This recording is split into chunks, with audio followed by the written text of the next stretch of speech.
Hey everyone, it's QuickyBaby and welcome back to World of Tanks, and I'm sorry I haven't posted videos in the last week. I have been hook, line and sinker stuck in blooming Azeroth. That's right, I played this game 15 years ago. I want to enjoy Classic, I want to share my experiences with Tanya. So I think I've already sunk like 100 hours into it over the last 10 days. Yeah, that sounds like an addiction, right? But don't worry, it's all starting to calm down a little bit. The queues are dwindling, I'm getting back into streaming World of Tanks, and also want to get back into making YouTube videos on World of Tanks as well. So, today the video is going to be about the WZ-113 GFT and why this is the tank that everybody forgot, and specifically why I think that it's a tank that probably shouldn't be forgot. Now just to clarify, or say back up my opinion with statistics on this tank, take a look at how popular this vehicle is compared to all of the other tier 10 tank destroyers. Nearly over a third of a million players have played the Jagdpanzer 100 on the European server, the Guerrilla 15 not far behind, and this goes all the way down to the bottom of the list. Only 16,000 players have actually played the tier 10 Chinese tank destroyer, the WZ-113 GFT, on the European server. It's just simply outrageous, and also this is resulting with the worst win ratio of any of the tier 10 tank destroyers as well. Now, are people not playing this tank because it's Chinese? Are people not playing this tank because it's underpowered? I think that maybe people just aren't really giving this thing the attention it deserves. Now, the WZ-113 GFT is so unpopular that if we take into account the Object 263 is no longer in the game, and the AMX-50 Foch B, with 105,000 players on the European server, is a reward vehicle and no longer played, is the FV4005 Stage 2, which, although it doesn't feel like it, is the next least popular tank destroyer. And the WZ-113 GFT has nearly been played by 1 in 10 of the players who have played the next least popular vehicle. You hardly ever see these things on the battlefield, and so that's why I think that they're maybe a little bit underrated. Oh, apologies for the black screen there. Switching between my desktop view and my game view. I can't be that big on the screen, right? I can't be taking up all of that screen real estate. It's got to be focused on the tanks, right, and not my ugly mug. Alright, so the WZ-113 GFT. If you've never heard of this vehicle, what is there really to say about it? Well, it's got really good frontal armor, apart from its lower plate. It's also got side armor that's kind of angled at the front, so if they miss your upper hull, then they will ricochet off the sides, but as soon as you turn it to the side like this becomes a real big weak point. The lower plate is pretty much garbage, so you always want to try and hide that. But do you see how well angled the upper hull on this thing is? And it's super thick. It's over 200 millimeters of armor, I believe, or its effective nature. If you can manage to use some of the gun depression that this tank has, it's just absolutely monstrous. Oh dear, bit of a rusty shot there at the start of the battle. That's what happens when you spend the first 3 minutes just faffing, right? And then an FV4005 above slaps me, the next least popular tier 10 tank destroyer, right? Slaps me for 700. But, okay, yeah, he also takes 1,778 damage, I guess, from the FV215B183 on my team. Wow, fantastic stuff there. Nice little chunk of spotting. Alright, so how do I like to play this tank? Well, it's got great upper frontal armor, and it's also got an incredible main armament. This is 152mm that is, just like all of the other tier 10 tank destroyer guns, better than the Object 268 version 4. And when you combine these two things of having an incredible gun and an incredible upper hull, if you're using some of the gun depression that the tank has and you're hiding its lower plate, you can do some just monstrous things, like bouncing premium rounds from an Object 705A, bouncing regular rounds from the T110E4. And also, because it's got a big 152mm main armament, the high explosive rounds on this tank are monstrous, way better than the Object 268 version 4, for example, with 90mm of pen and 1100 alpha damage.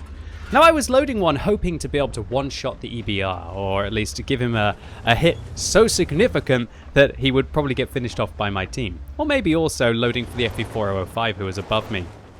Now, this is one of the best things about playing one of the tier 10 tank destroyers. Just these high explosive rounds allow you to trade so much more effectively against a heavy tank if they don't try to progress the situation and engage you. Oh, here we go. High explosive round. Here comes 1,100 damage. Come on, EBR. Well, he's only got 500 hit points. Oh, come on.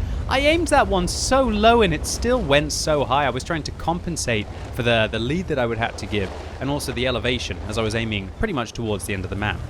But just take a look at the high explosive damage you can do to heavy tanks when you're using these big caliber tank destroyer guns. 329 against the first round into the 705A, then 340, and we managed to get a big old amount of spotting by the FV215B183 behind me again. Another bounce of heat. I lock his tracks in place, I turn my attention to the EBR that's behind me, expecting he's going to try and get my rear, but he actually decides to go off towards the side. And locking that 705A in place and playing aggressively in a tank destroyer, rather than just skulking around at the back of the map, is really paying off. We've done 5,000 spotting and tracking combined so far, ladies and gents. We're also packing 1,000 damage ourselves. We're going to see if we can turn that up. So another one of the good things about having a full-blooded tank destroyer are the heat rounds. Oh, baby, 667 damage. One off, I guess, the devil's damage there. Yeah, not really going to go for that. And the heat rounds on this vehicle, 395 millimeters of penetration. And that allows you to just bludgeon your way through most plates in the game. Even some turret armors are going to struggle. And snapshot! Oh, finally, RNG got me there. Well, it backed me up and got him. One-way trip back to the garage for that little light tank. Guess he thought he was going to be really cheeky and continue to put rounds into my side armor. Not today, buddy. So having penned the EBR, finished him off, we're going to load a standard round now and see if we can take on this Centurion Action 10. For 2,000 damage, 5,500 spotting, this game is going very well. And the real reason why I wanted to highlight this is I was playing with David, aka Ikabu, at Gamescom. I was on Wargaming stream.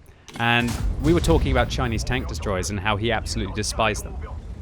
And then I wanted to try to encourage him to do something with me, and that is to play them as if you're kind of a medium tank, or to play them like you're a heavy tank.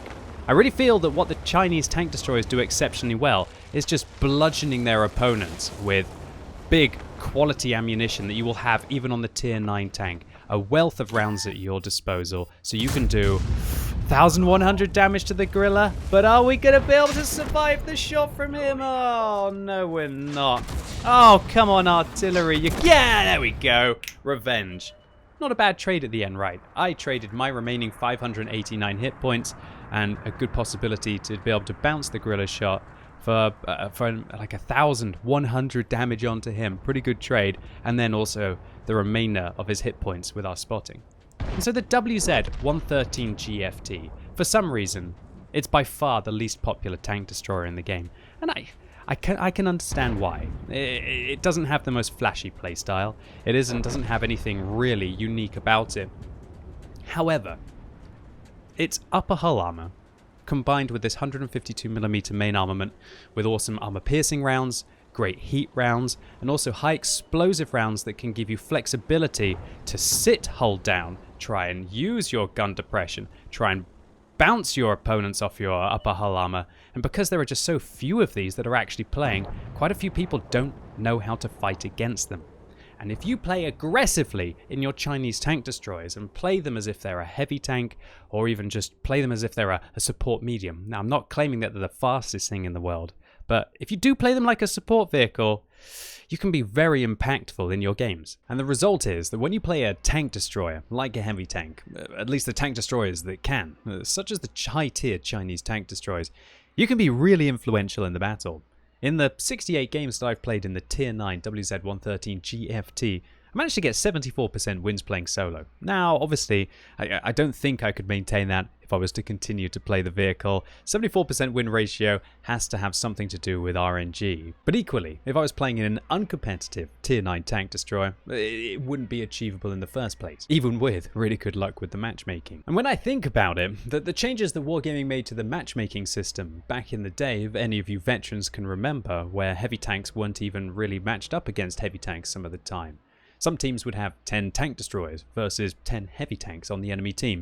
And it was more often than not, the tanks that were heavy would beat the tank destroyers. Apart from, of course, on some maps, maybe a Malinovka or a Prokhorovka, where they would just sit at the back. But more often than not, that would end in a draw. What I'm trying to highlight here is that heavy tanks are flexible. They get into position, they dominate positions, and usually when they do that, they manage to have more of an impact in the game than a tank destroyer who will be relaxing at the back. So if you can turn your tank from playing that classical tank destroyer role, where you're waiting for maybe a flank to break, and the enemies will advance through, and you'll pick them all off one by one. If you can turn that kind of a tank destroyer role into something that's trying to support the heavies or support the mediums or be able to push through flanks or maybe even just provide a little bit of view range and be a bit of a brawler, you can be immensely influential. Now, look, I'm not saying that all of my games go this well in the WZ-113 GFT. 3,600 damage puts us on second and 6,200 spotting thanks to that FV215B183 on my team. But one thing that was quite satisfying about this game is that I know a lot of you don't really like the EBR 105s playing around in the game at the moment. Yeah, he did 700 spotting. We did 6,000 in our tank destroyer. I think I'll just have to leave it at that. Anyway, ladies and gents, boys and girls, it's good to be back on YouTube. Once again, an apology for the lack of videos recently. It's something that I'm definitely going to be fixing in the next few days, and I've got a lot of replays that I want to show off. And maybe if you want to see more games on Chinese tank destroyers so that I can further back up what I'm suggesting, and then let me know in the comments down below. Anyway, hopefully you enjoyed this one. If you did, give it a thumbs up, and if you hated it, give it a thumbs down. And let me know in the comments whether you have been playing World of Warcraft Classic or not. I'm going to be dinging level 40 today. I'll probably do it after my World of Tanks stream, and oh my lord, I can't wait to get my mount, boys and girls. That's for sure. I've been playing a protection warrior on Shazra server EU, and oh my lord, playing a protection warrior and trying to level outside of dungeons when you have no mobility, it's been painful. Anyway, as always, thank you so much for watching, and hopefully I'll see you soon.